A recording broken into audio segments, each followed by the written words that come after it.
మీరు మంచిదనాన్ని పెట్టండి. ఆడవాళ్ళకి ఎంత జిగుత్సాకరంగా ఉందంటే మీరు పెట్టిన ఆ లేడీ చూసినారు కదా, కొత్త బీత్తల రోజా పువ్వులు వేసుకుంది, ఫోటో పెట్టినారు కదా మా వాళ్ళు కూడా. అంటే మీరు ఎంత అవమానిస్తున్నారు ఒక లేడీని, ఎంత అవమానిస్తున్నారు. సిగ్గుందా మీకు? సిగ్గుందా? ఇంకొక ఆయన వచ్చాడు తెలుగుదేశం నుండే, మళ్ళీ ఇట్టపోయి ఆడ ఉంది. వీళ్ళు బతుకు తెరువు కోసం ఏదో పాట పడతారు పాపం. అలాంటి దాంతో మా ఊరు మహిళలు మీరు చెప్పిస్తారా?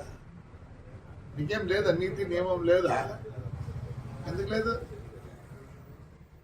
థర్డ్ జెండర్ అంటారు. వాళ్ళకన్నా తగ్గు నా కొడుకులు మీరు బస్సు కలిసాను. ఏమైంది? నేను కంప్లైంట్ కూడా చేయను అని చెప్తారు. ఒరే జగనే మేలురా, బస్సులు నిలబెట్టించినాడు. మీ బీజేపీ గవర్నమెంట్లో బస్సులు తగలబెట్టినారు. అంతకన్నా నీచగా ఉందారా? ఏమైంది? 300 పోతేనే ఆ పొద్దు ఏడ్చలే, దీనికి ఎడుతాను నేనా? అదే కొంచెం అనకూడదు. నేను తప్పు, వాళ్ళు చాలా మంచోళ్ళు. దానికన్నా తగ్గు ఏదైనా ఉంటే ఆ మాట వాడతాం. మీకు నాకు తెలియదు తగ్గు మాట. I don't want insult third gender. I give lot of respect to them. కాల్సి ఏం చేసుకున్నావురా? ఏం చేసుకున్నారు? పీకినారా? జగన్ రెడ్డి మేలు కదా మంచోడు. నా బస్సు కాలిపోలేదే, బస్సు నిలబెట్టించినట్టు. నిలబెడితే ఆ పొద్దు 10 లక్షలు పోయేది, ఈ పొద్దు 6 లక్షలు పోతుంది. మీరు చేతగాని నాకు కొడకల్లారా అంటారా? ఏపిస్తారా? మళ్ళీ ఇంకో బస్సు కాస్తారా? శ్రీమాత్రే నమః. వందే మాత్రం.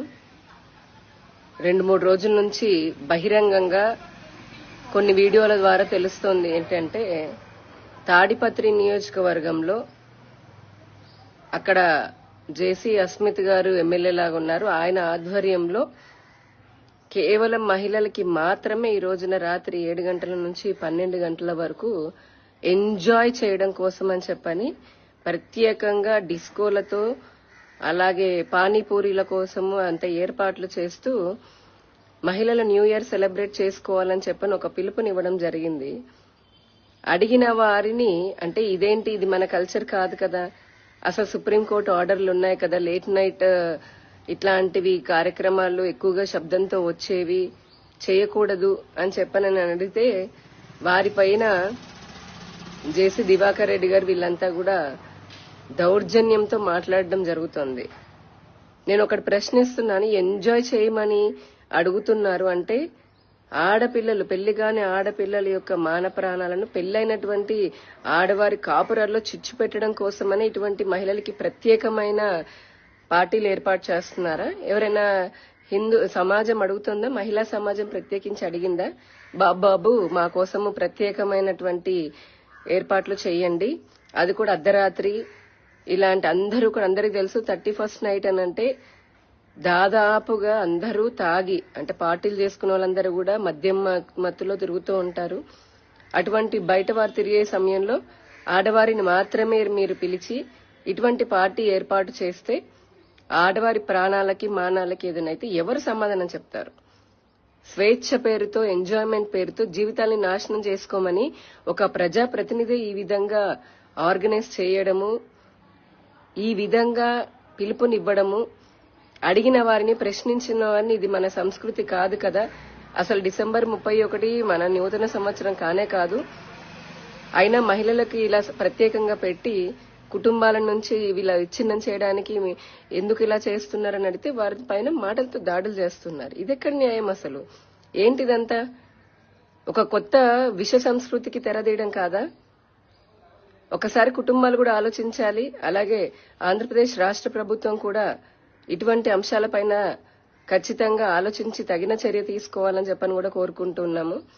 ఒక సాటి హిందూ మహిళలాగా, బాధ్యత కలిగిన మహిళలాగా మహిళలందరికీ చెప్తున్నాను, ముఖ్యంగా ఇంట్లో ఉన్నటువంటి వారందరికీ కూడా, కుటుంబాలు ఇలా ఈ విధంగా ఎంజాయ్మెంట్ పార్టీల పేరుతో బయటికెళ్లి అర్ధరాత్రి వరకు పార్టీలు చేసుకుని మన ప్రాణం మీదకి, మన మానం మీదకి తెచ్చుకున్నటువంటి వ్యవస్థ, సంస్కృతి మనది కాదు.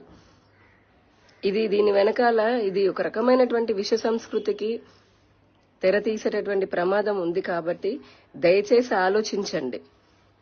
మీకు అంతగా పార్టీలు చేసుకోవాలి, అంతగా న్యూ ఇయర్ సెలబ్రేట్ చేసుకోవాలని అంటే మీ ఇళ్లలో ఉన్నటువంటి వారిని కుటుంబ సభ్యులతో సహా ఎక్కడైనా చేసుకోండి.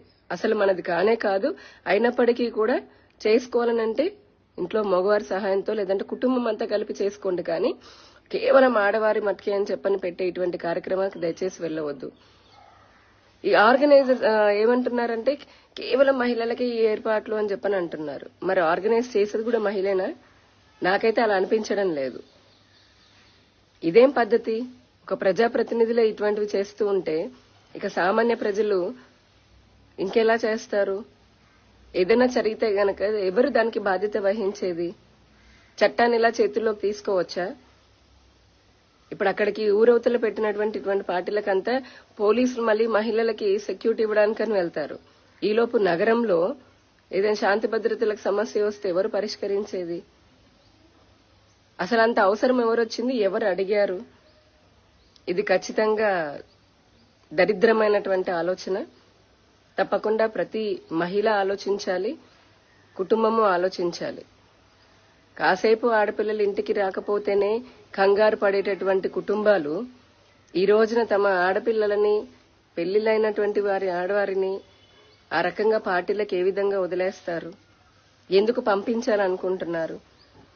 అక్కడ పానీపూరి బండ్ల ప్లేస్ లో ఉండేవాళ్ళు కానీ, అక్కడ ఫుడ్ కోర్టులు ఏర్పాటు చేసేటటువంటి వారు కానీ బోల్డ్ ఎంతమంది మగవారు ఉంటారు. ఎవరి మెదడులో ఏం ఆలోచన ఉంటుంది ఎవరికి తెలుస్తుంది?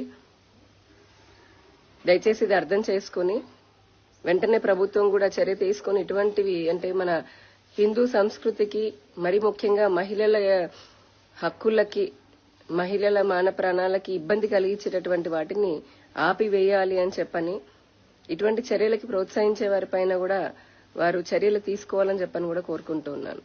శ్రీమాత్రే నమః.